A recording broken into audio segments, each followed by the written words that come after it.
Bismillahirrahmanirrahim. Assalamualaikum warahmatullahi wabarakatuh.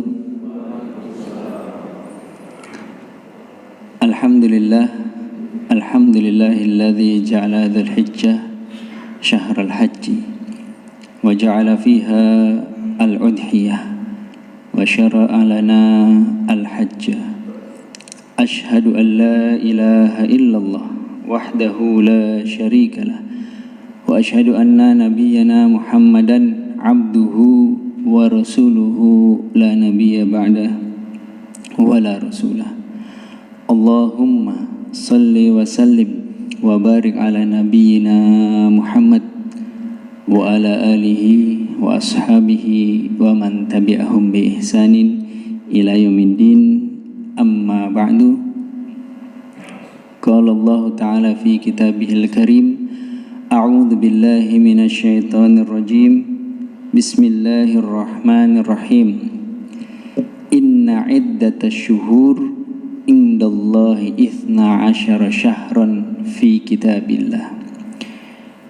Yauma khalaqas samawati wal ard minha arba'atun hurum. Al-ayah.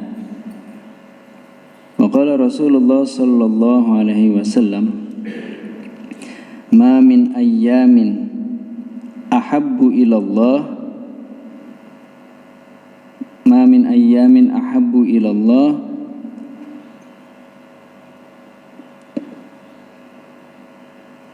ma min ayyamin a'zamu wala ahabbu ilallah al-amalu fihinna min hadhil ayyamil ashrah.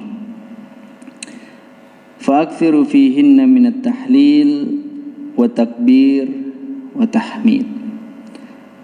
Rawahu Imam Ahmad. Yang mana hadis ini memiliki arti, Imam Ahmad rahimahullah meriwayatkan dari Umar radhiyallahu anhuma bahwa Nabi sallallahu alaihi wasallam bersabda, tidak ada hari yang paling agung dan amat dicintai Allah Subhanahu wa taala untuk berbuat kebaikan di dalamnya daripada 10 hari Zulhijjah di awalnya, 10 hari awal Zulhijjah. Maka perbanyaklah pada saat itu tahlil, takbir, dan tahmid. Hadirin yang saya hormati dan dimuliakan oleh Allah, para asatiz, para ulama, para sesepuh, dan juga para tokoh masyarakat, tidak lupa jajaran Dewan Kemakmuran Masjid Mujahidin. Semoga panjenengan semuanya dalam kondisi sehat walafiat, dalam kondisi yang fit, dan juga selalu dalam lindungan dan rahmat Allah Subhanahu wa taala. Amin ya rabbal alamin. Yang pertama dan harus kita utamakan yaitu, marilah kita sama-sama semuanya bersyukur kepada Allah Subhanahu wa taala atas segala nikmatnya yang sampai pada hari ini Ahad tanggal 24 Juni 2023 bertempatan dengan 6 Zulhijjah. Benar nggih? Bertempatan dengan 6 Zulhijjah 1444 Hijriah. Bersyukurlah atas segala nikmat yang terlihat maupun tidak terlihat, yang kasat mata maupun tidak, yang zahir maupun batin, yang kita sadari ataupun tidak. Wa in ta'uddu nikmatullahi la tuhsuha. Jika engkau menghitung nikmat Allah, pasti engkau tidak akan bisa. Yang mungkin terlihat nikmatnya sekarang apa Pak? Sehat walafiat, umur panjang, bisa ke masjid, keluarga sakinah mawaddah warahmah. Mangke mari sholat dapat rezeki, materi. Itu yang mungkin terlihat. Tapi apakah panjenengan sadar ketika kita berangkat ke masjid, kita berangkat dalam kondisi tenang, dalam kondisi aman, itu sebuah nikmat? Apakah panjenengan sadar hati yang lapang, tidurnya tadi malam nyenyak, itu sebuah nikmat? Bayangkan sekarang, dibayangkan aja Pak. Tapi ya ngeri juga kalau kita membayangkan sekarang kita ada di negara konflik, naudzubillah. Seumpama lagi di Syria atau di negara-negara muslim yang minoritas lainnya. Jangankan mau melakukan hal yang sunnah, mau melakukan yang wajib aja kadang deg-degan ke masjid. Kalau di sini mungkin banternya ketemu begal ya Pak. Begal juga udah jarang kayaknya. Di Mojokerto ini alhamdulillah insya Allah aman. Tapi kalau misalnya di jalan tiba-tiba ada ledakan, ada serangan, apakah itu bukan sebuah nikmat Pak? Bagi kita yang sekarang ini tinggalnya aman. Bisa nunggu sholat subuh, bisa nunggu syuruk, lanjut dari tahajud 2 rakaat, terus juga subuh. Setelah itu sholat isyraq, lanjut duha. Masya Allah, hatinya lapang, tenang. Itu adalah sebuah nikmat, kadang tidak disadari. Maka dari itu, marilah kita semuanya bersyukur kepada Allah minimal dengan membaca Alhamdulillahirabbil alamin. Alhamdulillah bisa berkumpul ke masjid. Dan salawat serta salam tidak lupa kami sampaikan kepada Nabi Muhammad SAW. Allahumma salli wa sallim wa barik alaih. Semoga di hari akhir nanti kita semua mendapatkan syafaat beliau dan diakui sebagai pengikutnya. Amin ya rabbal alamin. Hadirin sidang Jumat rahimakumullah. Wah, mohon maaf karena kemarin habis Jumatan jadi ke bawahnya Jumatan. Hadirin sidang salat subuh Masjid Mujahidin yang saya hormati dan dirahmati Allah. Di awal saya menyampaikan mengenai ayat yang mana Allah Subhanahu wa taala berfirman, "Inna iddatasyuhur indallahi 12 syahran fi kitabillah." Sesungguhnya jumlah bulan menurut Allah ialah 12 bulan. Menurut Allah 12 bulan.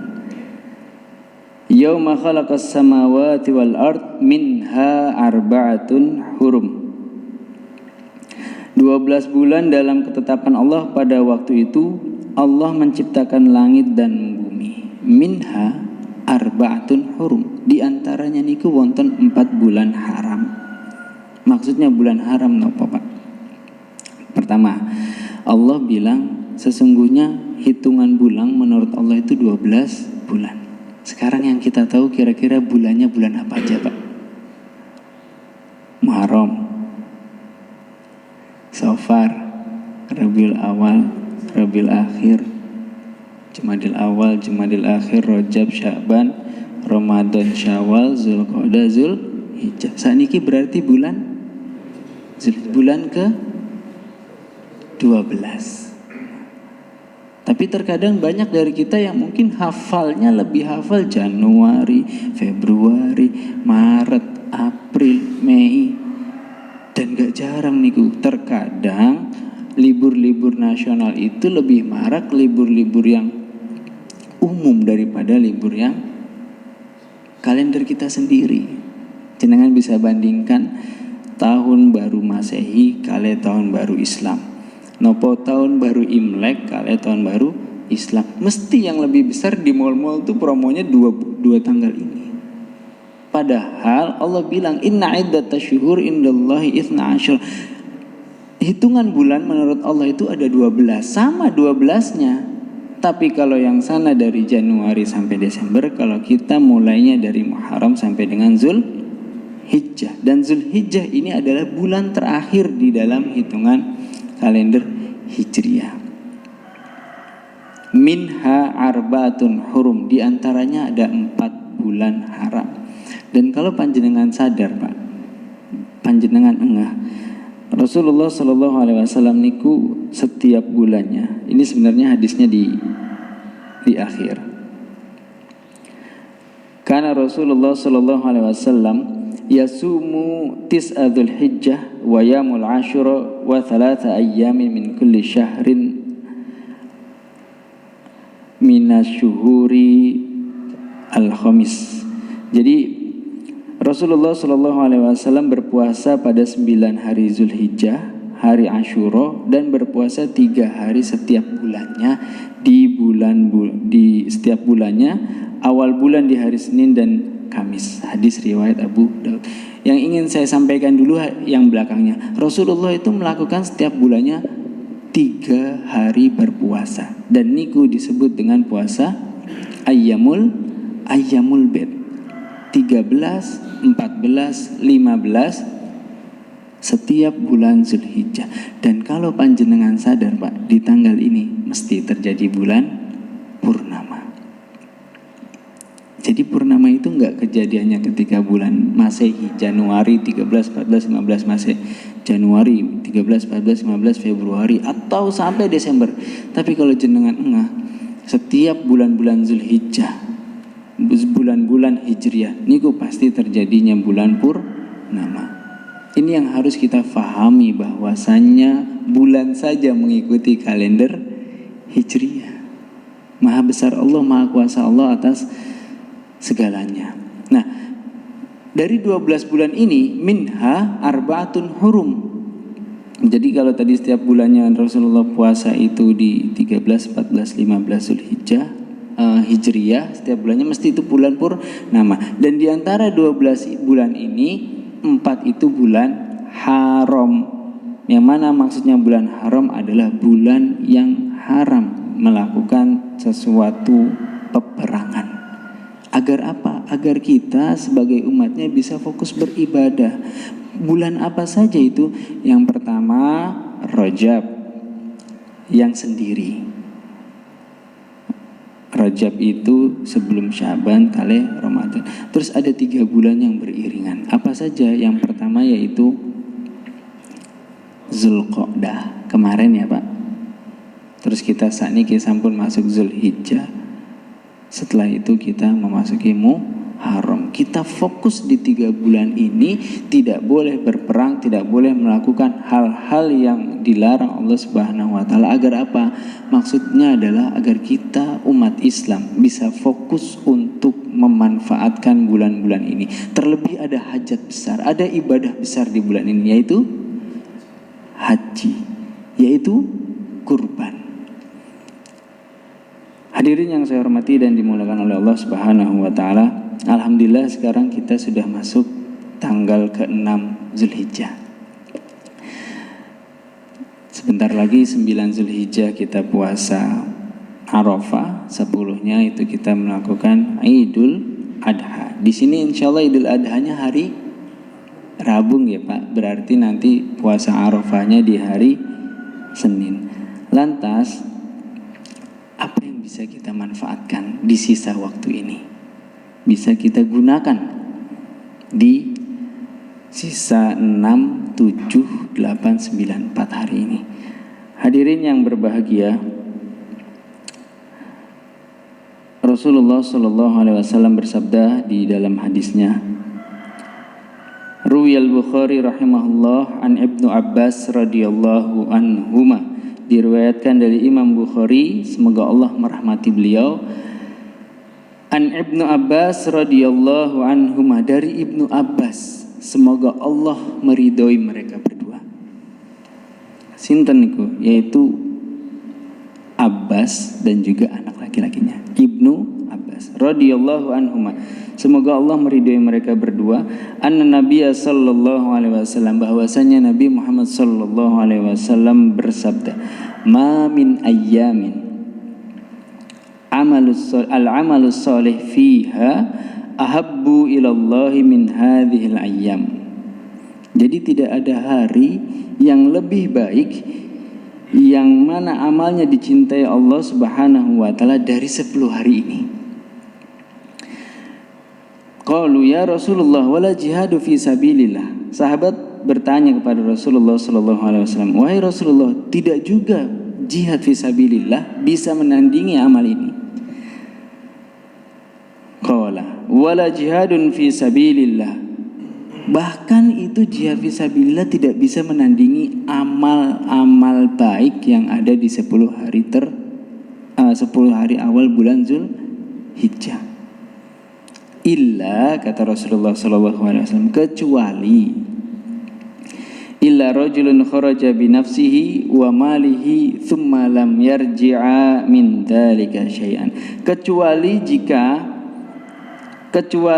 jika orang yang keluar berjihad dengan jiwa dan hartanya, kemudian la yarji', kemudian tidak kembali dengan sesuatu apapun. Jadi 10 hari awal Zulhijjah ini memiliki keutamaan yang mana lebih baik daripada jihad fisabilillah, berperang di jalan Allah. Yang mana berperang ini pasti Pak membutuhkan tenaga, hati, pengorbanan. Yang laki-laki mengorbankan keluarganya, meninggalkan anaknya, meninggalkan istrinya. Ini adalah suatu amalan yang agung. Tapi ternyata ada yang lebih mulia lagi apa? Mengerjakan amal-amal soleh di 10 hari awal bulan Zulhijjah. Illa, kata Rasul, kecuali rajulun kharaja binafsihi wa malihi thumma lam binafsihi wa malihi thumma lam yarji'a min dzalika syai'an. Kecuali ada seseorang yang keluar berjihad fisabilillah dengan dirinya, dengan hartanya, tapi tidak kembali. Nah, itu mulia.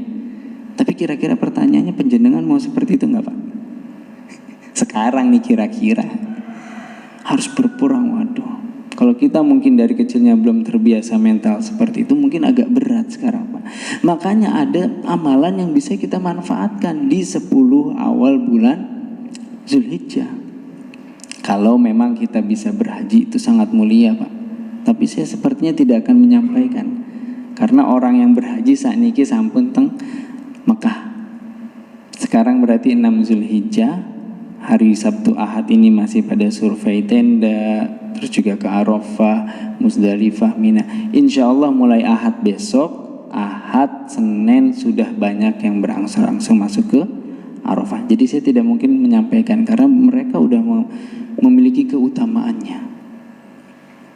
Yang tarwiyah lebih awal berangkatnya tanggal 8 Zulhijjah, bermalam dulu, singgah dulu di Mina. Mari ngonten berangkatnya tanggal 7, tanggal 8-nya di Mina, setelah itu ke Arafah. Kalau dari pemerintah sendiri langsung tanggal 8 berangkat atau tanggal 7 malamnya 9 nyampe di Arafah. Di Arafah mulai dari tergelincir matahari tanggal 9 Zulhijjah, maksudnya waktu zuhur, sampai dengan tenggelam mereka berdoa. Mereka meminta ampun kepada Allah, mereka beristighfar, mereka bertahlil la ilaha illallah, bertahmid alhamdulillah, bertakbir Allahu akbar, dan mereka mengintrospeksi al-arafah. Arafah itu mengetahui Pak. Mereka harus bisa mengetahui diri mereka, mereka harus mengetahui kelemahan diri mereka, dan mereka juga harus bisa bermuhasabah akan hal-hal yang pernah dilakukannya terdahulu. Itu kalau orang yang berhaji.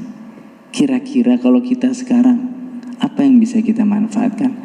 Para hadirin sidang salat subuh yang kami hormati dan dirahmati Allah Subhanahu wa ta'ala. Kalau memang kita sekarang belum berhaji, belum Allah berikan rezeki karunia-Nya untuk wukuf di Arafah, tidak perlu berkecil hati. Terus minta, terus ikhtiar perihal yang menjalankan Allah Subhanahu wa ta'ala. Yang penting sudah ikhtiar, sudah usaha, nabung, atau mungkin daftar perihal nanti memberangkatkan Allah Subhanahu wa ta'ala. Terus 10 hari ini kira-kira bisa kita manfaatkan dengan apa Ustaz? Kalau memang kita belum haji, semua amal bisa kita manfaatkan karena lebih dicintai Allah Subhanahu wa ta'ala dibanding hari-hari yang lainnya. Qul in kuntum tuhibbunallah fattabi'uni yuhibbukumullah. Ketika kita melakukan amal soleh, amal baik di 10 hari Zulhijjah ini, itu lebih dicintai Pak. Lantas ketika kita melakukannya, Allah berjanji lebih mencintai. Apa balasannya? Di dalam Al-Quran, Qul in kuntum, katakanlah jika kalian tuhibbunallah, mencintai Allah, fattabi'uni yuhibbukumullah, maka ikuti apa yang aku syariatkan, apa yang aku perintahkan. Yuhibbukumullah. Yang pertama, ketika kita sudah melakukan amal-amal yang Allah Subhanahu wa ta'ala perintahkan, ketahuilah bahwa keridhaan, kecintaan Allah itu datang tidak melulu, tidak selalu dari harta, tidak selalu dari materi. Yang pertama Allah berikan Qul in kuntum tuhibbunallaha fattabi'uni yuhibbukumullah wa yaghfir lakum dzunubakum. Allah yang pertama itu akan mengampuni dosa kalian. Ketika kita sudah diampuni dosanya, diselesaikan kesalahannya, diputihkan kembali, setelah itulah Pak, doa lebih mudah diijabah, hati lebih tenang, hutang lebih cepat lunasnya, badan lebih sehat. Karena ketika kita sudah diampuni Allah, sudah bersih, semua yang kita minta insya Allah diberikan. Lantas, bisa kita mengganti ibadah yang memang tidak kita lakukan saat ini, yaitu berhaji, dengan apa? Pertama, berkurban. Berkurban adalah salah satu bentuk syukur kita kepada Allah Subhanahu wa ta'ala. Surat yang paling pendek Pak di dalam Al-Quran, Inna a'tainakal kautsar. Sesungguhnya Muhammad, kami telah memberikanmu nikmat yang banyak. Fasholli li rabbika wanhar. Maka kerjakanlah salat dan tunaikanlah wanhar, dan berkurbanlah. Ini adalah salah satu bentuk di mana kita bersyukur kepada Allah Subhanahu wa ta'ala. Dikisahkan bahwasanya Nabi Ibrahim alaihissalam niku ketika menikah dengan Siti Sarah, beliau ini kan lama Pak nggak dikasih Allah keturunan, sampai akhirnya Allah berikan keturunan Nabi Ismail alaihissalam. Ketika sudah beranjak besar sedikit, beliau bermimpi bahwasanya Allah Subhanahu wa ta'ala memerintahkan Nabi Ismail untuk disembelih. Diminta lagi sama Allah Pak. Kira-kira kita kalau udah seperti itu bisa nggak Pak? Nikmatnya baru punya anak, baru besar, terus Allah minta. Nggak yang langsung naudzubillah kecelakaan atau mungkin kena musibah, itu mah nggak ada komprominya ya Pak, langsung diambil. Tapi ini Nabi Ibrahim mendapatkan mimpi. Inni arofi manami anni athbahuka madza tar. Saya ini bermimpi Nabi Ismail bahwasanya saya menyembelih kamu. Terus Nabi Ismail alaihissalam meminta kepada ibunya, kerjakan, mohon maaf kepada bapaknya untuk kerjakan apa yang kamu mimpikan tersebut. Akhirnya setelah beberapa hari beliau bertafakur, mengenali dirinya, Nabi Ibrahim alaihissalam disembelih. Bentuk wujud ikhlas, dan memang Nabi Ibrahim alaihissalam niki tahu bahwasanya anaknya ini hanyalah titipan. Nikmat yang ada pada saat ini adalah titipan Allah. Akhirnya ketika disembelih, diganti oleh Allah Subhanahu wa ta'ala dengan kibas. Nah, ketika kita berkurban, para hadirin yang berbahagia, ada satu hal yang harus kita ketahui. Ketika jamaah haji di Arafah sudah berwukuf, mereka menuju ke Muzdalifah, mengambil butiran batu sebanyak 7, setelah itu 49 butir. Setelah itu di jumroh yang pertama mereka melempar di jumroh Aqabah. Bismillahirrahmanirrahim, Allahu Akbar.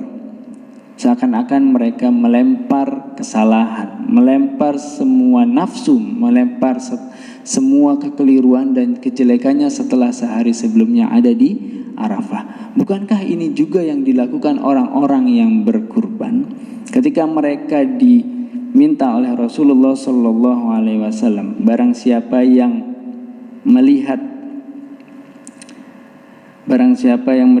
idza ra'aital hilala dzulhijjah, barang siapa yang melihat atau sudah mengetahui waktu Zulhijjah, wa arada ahadukum ayyudhiyya, dan seseorang di antara kalian menginginkan untuk udhiyah, berkurban, falyamsik an sya'rihi wa azfarihi, hendaklah mereka semuanya menjaga dari kukunya, daripada rambutnya, agar tidak memotong dulu. Bukankah orang yang ingin haji ketika sudah niat labbaik Allahumma hajjan, dari hotelnya mereka harus menjaga ihram, hal-hal yang diharamkan, contoh memotong kuku, memotong rambut, memotong bulu-buluan. Begitu juga orang yang ingin berkurban, mereka diminta idza ra'aita hilala dzulhijjah, jika kamu melihat waktu Zulhijjah, hilalnya Zulhijjah, wa arada ahadukum ayyudhiyya, dan kamu ingin berkurban, falyamsik, hendaknya jangan motong dulu rambutnya, kukunya, sampai mereka menyembelih hewan kurban. Sifat hewan itu ada 3 Pak. Ada yang untuk hiasan, ada yang untuk makanan, ada juga untuk bekerja. Nah, hewan yang kita gunakan untuk berkurban itu memang sifatnya dia kodratnya untuk dimakan. Jadi ketika mereka disembelih, mereka itu berbahagia Pak. Asal jangan dibuang-buang, dimanfaatkan semuanya, sampai akhirnya ketika kita bismillah Allahu Akbar, Allahumma hadza minka wa ilaika fataqabbal minni, disitulah kita melihat darah binatang kurbannya, seakan-akan kita ingin melepaskan semua sifat hewani kita, semua sifat keburukan yang ada di diri kita keluar daripada hewan tersebut. Setelah itu berpaling menghadap ke barat sambil berdoa, inni wajjahtu wajhiya lilladzi fataras samawati wal ard hanifan muslima wa ma ana minal musyrikin. Inna sholati wa nusuki wa mahyaya wa mamati lillahi rabbil alamin. Kalau memang kita Allah berikan rezeki dan bisa berkurban, alhamdulillah. Tapi kalaupun tidak bisa, para hadirin yang berbahagia, hendaknya kita jangan melewatkan sisa hari Zulhijjah ini dengan biasa-biasa saja. Manfaatkan dengan semua amal soleh, sholat, sedekah, baca Quran, dan ada yang waktu yang sangat-sangat mulia lagi, yaitu Yaumul Arafah, puasa di hari Arafah. Rasulullah sallallahu alaihi wasallam yaqulu as-saumun li wa ana ajzi bi. Mohon maaf, di sini Rasulullah disebutkan dalam hadis qudsi, as-saumu li wa ana ajzi bihi. Puasa itu adalah untukku, untuk Allah Subhanahu wa taala, dan saya yang akan langsung membalasnya. Innahu taraka syahwatahu wa ta'amuhu wa syarabuhu min ajli. Mereka itu sungguh telah meninggalkan syahwatnya, meninggalkan makannya, meninggalkan minumnya semata-mata karena aku. Ini dalil puasa di bukan hari Arafah. Lantas apa keutamaan puasa Arafah di tanggal 9 Zulhijjah? Rasulullah sallallahu alaihi wasallam bersabda, "Ma min 'abdin yasumu yawman fi sabilillah illa ba'adallahu bidzalika yaumul wajahu 'anin nari 70 harfan." Ada hadis lagi bukan mengenai Zulhijjah, yang mana artinya tidaklah seorang hamba berpuasa sehari fi sabilillah, di jalan Allah, illa kecuali Allah pasti menjauhkan dirinya dengan puasanya itu dari api neraka 70 kharif, yaitu selama 70 tahun. Dan terakhir, yang mana ingin menjelaskan mengenai keutamaan puasa Zulhijjah, 9 Zulhijjah atau puasa Arafah. Siyamu yaumul arafata ahtasibu allallahi ayyukaffira sanata qablahu wa sanatal lati ba'dahu. Wa siyamul asyura. Nah, di sini dijelaskan bahwasanya yaumul arafah, puasa Arafah, ahtasibu Allah. Puasa Arafah atau puasa 9 Zulhijjah, kalau kita nanti Ramadan Idul Adha-nya 10 Zulhijjahnya hari Rabu, berarti sehari sebelumnya Pak, menyamai dengan para jamaah yang sedang berhaji. Mereka itu bermuhasabah, mereka itu berdoa, mereka itu juga memohon kepada Allah. Kita di sini digantilah untuk para jamaah, untuk para muslimin yang tidak melakukan haji dengan apa? Dengan melakukan puasa Arafah. Ahtasibu alallahi ayyukaffira sanata qablahu wa sanata ba'dahu. Puasa Arafah 9 Zulhijjah dapat menghapuskan dosa 1 tahun yang lalu dan 1 tahun yang akan datang. Maksudnya apa?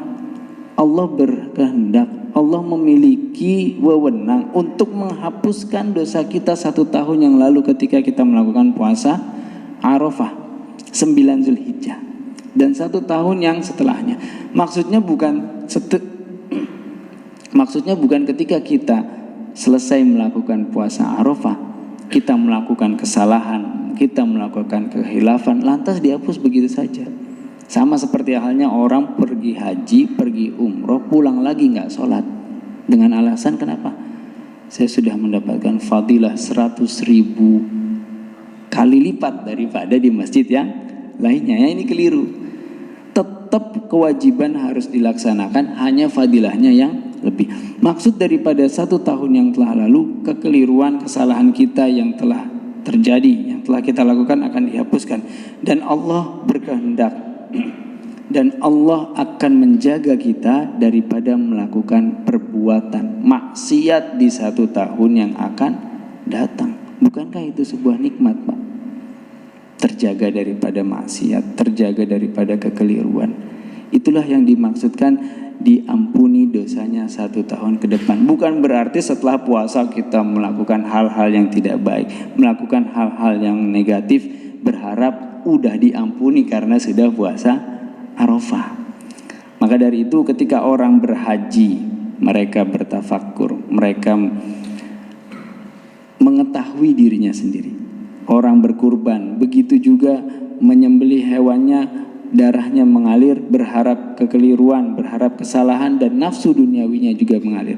Begitu juga kita yang ada di Indonesia bisa menjaga diri kita, bisa bermuhasabah, bisa memanfaatkan 9 Zulhijjah ini dengan berpuasa, dengan menjaga diri. Berharap ahtasibu Allah, semoga Allah mengampuni dosa kita yang lalu dan juga dosa kita yang akan datang. Itu yang bisa kami sampaikan. Semoga Allah berikan kita kemampuan dan juga kesempatan untuk melakukan Zulhijjah.